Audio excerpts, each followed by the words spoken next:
Hi folks, Mr. Vanderpool here.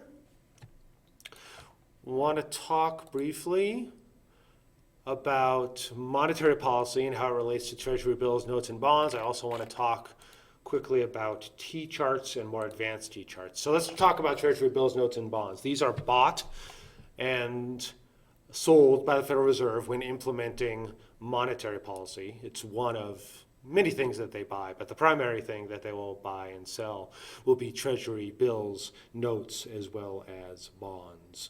So remember that the Treasury bills, notes, and bonds are basically government debt. Anybody that buys them is entitled to their principal back after a certain period of time, and that period of time is called a maturity. And then you also will get interest in bond lingo, that is called a coupon. So for a Treasury bill, the maturity is less than a year. So in less than a year, you're going to go ahead and get back your principal, and then you'll get back some interest as well. Treasury notes, the maturity is 1 to 10 years.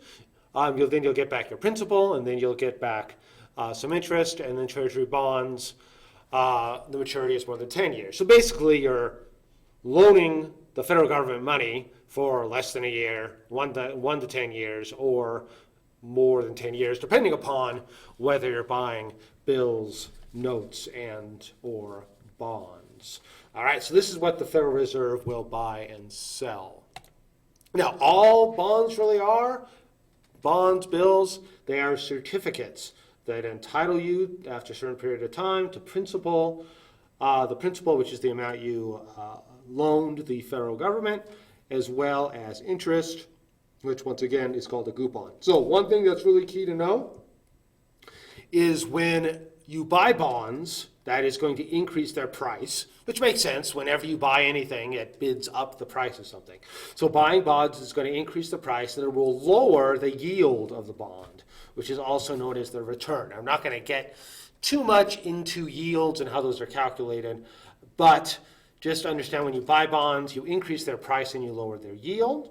And then when you sell bonds, you're going to lower the bond's price and you're going to increase their yield. So price and yield are inversely related there. And just when you sell anything, you're going to drive down the prices of that thing, and Treasury bills and bonds, etc., are no exception. So here's some examples of Treasury bills, notes, and bonds. Now, let's go ahead and take a look at a more advanced T-chart. So we already talked about basic T-charts, and basically what ends up happening is you're looking at a bank and what it owns, which are known as its assets, and what it owes, which are known as its liabilities. And both sides of the T-chart need to add up to the same number.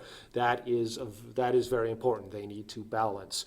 This is also known as a balance sheet because they will balance. All right. So let's start off by looking at the liabilities of this bank. Looks like they have $100 million worth of demand deposits, and they have $5 million worth of capital. All right. Now, and then if you look at the assets, you see required reserves of $10 million, excess reserves is $5 million, loans of $80 million, securities of $5 million, and then plant and equipment of $5 million. So generally what's going to be asked about is this. They will give you this scenario, and then they will say, what is the reserve requirement ratio for this bank? And so what ends up happening here is there's $100 million worth of demand deposits. There's $10 million worth of required reserves. So basically the reserve requirement ratio is going to be 10%. They have to hold 10% of their demand deposits because they're holding 10 million of the $100 million. All right, next, looking on the asset side, you'll see below the required reserves, they have excess reserves. That is the amount of money that the bank could, this First National Bank, could lend out, but they choose not to. All right, they are holding these excess reserves. So oftentimes they'll ask you, how much money could this bank lend out? But it's not. Look at excess reserves. In this case, it's $5 million. And you can see they've made loans of $8 $80 million there, and then they have securities of $5 million, and they have a plant, and a plant and equipment of $5 million, which is probably the same thing as the capital of the liabilities on the liabilities side of $5 million.